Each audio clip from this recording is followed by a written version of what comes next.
Acho que nos últimos anos, as pessoas cada vez mais se singularizando e trazendo quem elas são. E isso vem permitindo que elas sejam assim também no ambiente de trabalho. E as empresas, os gestores, os líderes nas organizações, cada vez mais percebem o valor dessa diversidade de pensamento. Da maneira mais abrangente que a gente possa olhar o tema da diversidade, os gestores vêm percebendo o valor de ter essa diversidade.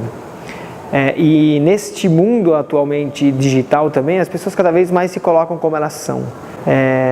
De fato, eu acho que isso traz um desafio muito grande para a gente garantir o fio que une todas essas singularidades, essa diversidade, no que significa ser aquela empresa. Ou seja, como é que eu, mesmo tendo toda essa diversidade, consigo garantir a cultura naquela empresa? Que cultura é aquela? E eu acho que o mundo digital hoje também pode nos ajudar bastante, porque você disseminar quais são os valores daquela empresa, qual é o propósito daquela empresa, trabalhar isso com os seus funcionários, desde quando você vai atraí-los. Eu acho que cada vez mais é importante que esses processos de RH sejam absolutamente, que a linha condutora deles seja essa cultura. Então, na hora que eu vou encontrar a pessoa certa, cultura tem que ser algo, ou tem o fit ou não tem. Na hora que eu vou trabalhar o onboarding, eu tenho que trazer cada vez mais que cultura é essa, o que eu espero. Quando eu defino meu código de conduta, ali deveria estar enraizada essa cultura. Quando eu vou fazer uma ação de desenvolvimento, quando eu promovo ou não promovo alguém, quando eu reconheço ou não reconheço alguém, o tema cultura deveria estar ali sempre e ajudando a divulgar que cultura é essa através do digital hoje, né? Através de um Facebook, através de um LinkedIn, através do que for, até para os seus próprios colaboradores e para o mundo. Uma vez que você identifica um valor daquela cultura sendo vivido, você usar as redes sociais para viralizar isso e as pessoas cada vez mais começarem a perceber.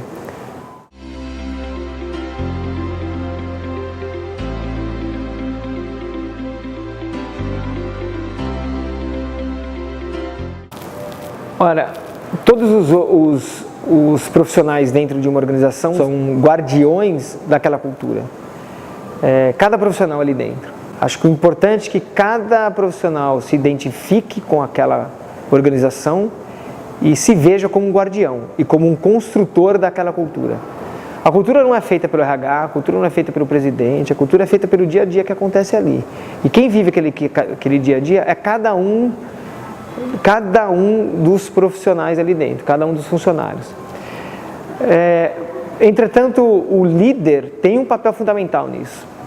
A gente não pode diminuir também com essa minha introdução a importância do líder na construção dessa cultura, porque o líder tem que viver essa cultura, tem que demonstrar. Cada vez mais walking the talk ou liderar por exemplo é fundamental. Então, a partir do momento que ele dá o exemplo de que cultura é essa, ele tem um papel fundamental nessa construção. E em momentos de crise, a rádio peão, os boatos daquelas perguntas que os funcionários têm e não são respondidas, cada funcionário vai responder da sua maneira.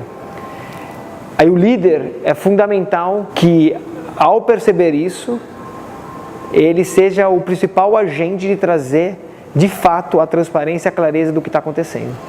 Num momento de crise, na minha experiência, isso emerge.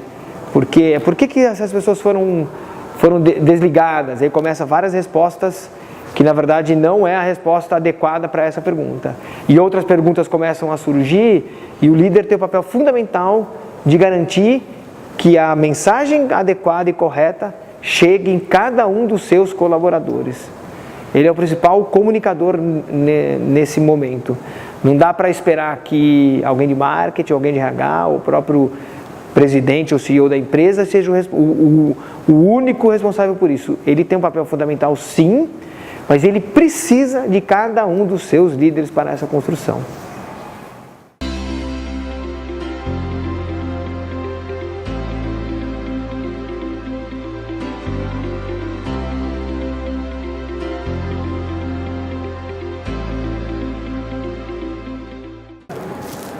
Esse é um tema interessante, né? Geralmente tem as vantagens de um time pequeno e as desvantagens de um time pequeno, mesma coisa para o time grande, né?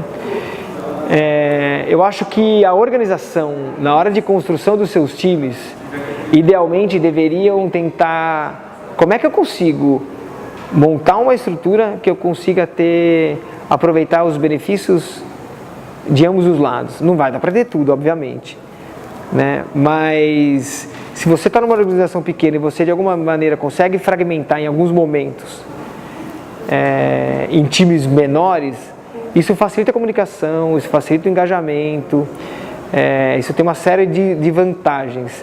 Mas se você precisa em algum momento, talvez, mais ideias vão surgir, você vai conseguir que mais cabeças pensando juntos consigam soluções melhores, então acho que você tem que aproveitar e fazer isso também. E aí, acho que usar ferramentas digitais podem ajudar muito em conseguir fragmentar, mas ao mesmo tempo tornar grande, né? Eu acho que esse é um caminho super importante. Inclusive quando você é uma organização pequena. Então como é que eu consigo talvez abranger na minha indústria, ou abranger ou expandir para outros stakeholders usando ferramentas digitais? Eu acho que tem várias maneiras que a gente pode ser criativo e aproveitar esse tipo de solução para conseguir um pouco mais do melhor do grande sendo pequeno, ou um pouco mais do pequeno sendo grande, né? Acho que esse deveria ser uma tentativa e um norte para os líderes nas organizações.